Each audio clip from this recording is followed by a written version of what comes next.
I want to bring in NBC White House correspondent Vaughn Hilliard. Aaron David Miller is senior fellow at the Carnegie Endowment for International Peace and a former Arab-Israeli negotiator. In studio with me, NBC business and data correspondent Brian Chung. So, Vaughn, just to remind folks, press conference canceled, but we're going to get questions inside the Oval. What do we know about the conversation that's likely happening between the two leaders and why that press appearance was canceled? I was told that the White House did anticipate having the tariffs be a subject of the conversation here this afternoon. Of course, Israel didn't get a pass when it came to tariffs from this administration. A 17% tariff was levied on Israel, and the prime minister intends to discuss that with the president here this afternoon. Of course, there's a conversation of whether this was a negotiating tactic for the president, and just in a social media post a bit ago, he suggested that it in fact was, and that he was going to have direct talks with leaders. This is the first world leader to come and meet with him directly in person and to engage in on this front here. Of course, we would expect the Israel-Gaza war to, of course, be a subject of conversation. But as for where this, press conference turned Oval Office scrum that we anticipate happening any moment now in the direction that it goes, I think if you go back a month and a half ago, that was when, of course, at the time, standing next to Bibi Netanyahu, the president suggested a takeover by the United States of Gaza here. If you fast forwarded what the conversation is today, it's about the security of the U.S. economy, a very different conversation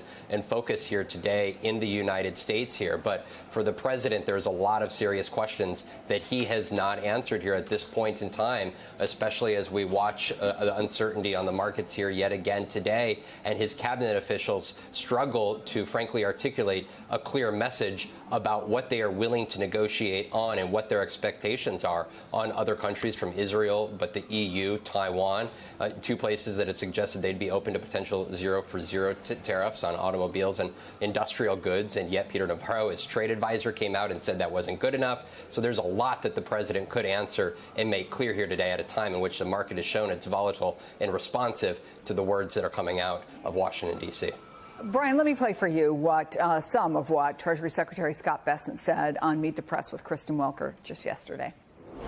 So let me just ask you, is President Trump willing to negotiate, or are these tariffs permanent? Well, I think that's going to be a decision for President Trump, but I can tell you that as only he can do at this moment, he's created maximum leverage for himself. Just before we came on the air, Trump threatened China on social media, saying if it retaliated, he would impose an additional 50% tariff and cancel their requested meetings, adding that negotiations with other countries will begin immediately. Does this just sort of add to all of the uncertainty? Nobody knows what negotiations are going on with who. Does anybody know what those conversations are like? Yeah, and I think that uncertainty, another way of reading it is that, if you're a business, you also don't know how long the tariffs are going to be in place, how seriously to take some of these numbers. Is it just posturing so that you can get a negotiation by next week, and then that 34 or 17 or 25% tariff that's being floated out there is basically a moot point? What was interesting was that over the weekend we just heard the sound from the Treasury Secretary, but then on another network we heard from Howard Lutnick, the Commerce Secretary, saying that the tariffs were likely here to stay, that they would likely be in place for weeks. So I think there's been some mixed messaging from the administration, which again, if you're a business that's trying to plan, like, okay, I want to build a factory, even if you wanted to build a factory here in the United States, but you're looking at this and going, I don't even know how long these tariffs will be put in place. Maybe I should just keep my supply chain as is. I mean, that is part of the confusion. That's part of what is weighing on Wall Street. But it does sound like, based off of that Truth Social post that you just referenced, that the president is, in fact, open for negotiation. And in fact, actually, we did hear from Scott Bessent in that same interview yesterday that apparently, again, this is what he said, over 50 countries had reached out to the administration about lowering their tariffs. So if they are open to negotiation, we take this Truth Social post at face value, then maybe there is some wiggle room for potentially taking down some of these tariffs down the line. Well, Aaron, Netanyahu, of course, is in the middle of war with Hamas back home, but he has a strong ally in the White House. You could argue his relationship with Trump is maybe his most important one right now, yet, as we said, Trump slapped Israel with a 17% tariff. What does Netanyahu need out of this meeting? Thanks for having me, Chris. Any day that Benjamin Netanyahu gets to get away from his domestic travails, Cuttergate, BB-Gate, which involves leaked classified information by some of his close aides, is a good day. And I think he's gone from meeting with Orban with whom he has a romance, to meeting with his key partner, Donald Trump. Benjamin Netanyahu, if he could vote, would vote for the Republican Party. And again, he demonstrates his indispensability.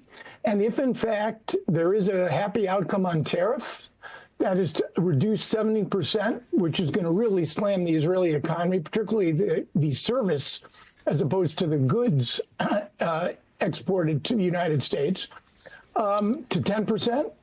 It'd be a win for both guys. I mean, Netanyahu claimed that I have a special relationship with President Trump, and Trump is going to say, you know, I've created a sort of beggar's economy here with tariffs, and you see, here's an example of a guy who came. He said all the right things. He said please and thank you, and we reduced his tariffs. So that's one possible outcome. The other issue, Chris, is Iran, and Netanyahu understands that indirect negotiations between the United States and Iran probably are around the corner. And I think he wants to weigh in with his preferred view about how the Iranian problem should be handled. Aaron, Trump has shown he believes that tariffs are not just an economic tool. They're also a weapon he wants to use to combat drug smuggling, immigration, or whatever it is he wants from another country, right? Our own Andrea Mitchell asked Secretary of State Marco Rubio about the impact of all this on our European allies. No, their economies are not crashing. The markets are reacting. No, their economies are not crashing. Their markets are reacting to a dramatic change in the global order in terms of trade. But ultimately, the markets, as long as they know what the rules are going to be moving forward, and as long as that's set and you can sustain where you're going to be, the markets will adjust. Businesses around the world, including in trade and global trade, they just need to know what the rules are.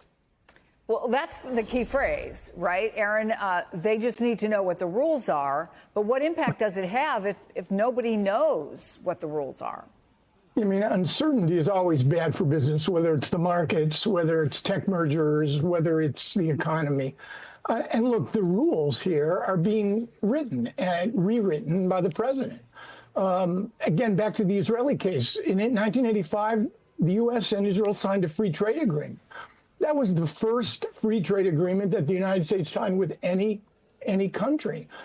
Now that's gone, and Israel now is in the same category with Afghanistan or China or Russia or Vietnam. So again, if in fact the president's objective is negotiations that reflect a balance of interests with allies, that's one thing. If it's in fact an effort to slam the European allies, create new rules, and chase the elusive concept of a trade deficit, then I think we're talking about partnerships eroding and a world, even though it may still be committed to free trade, that is going to break down into a lot of nations doing what they are doing for themselves and themselves only. And that, I think, is bad for the world economy and for the global system. Aaron, let me ask you, we've only got 30 seconds left, but we've been seeing the activity on the battlefield. We've been seeing the death of many more Palestinians. What is that conversation going to be like between Netanyahu and Trump?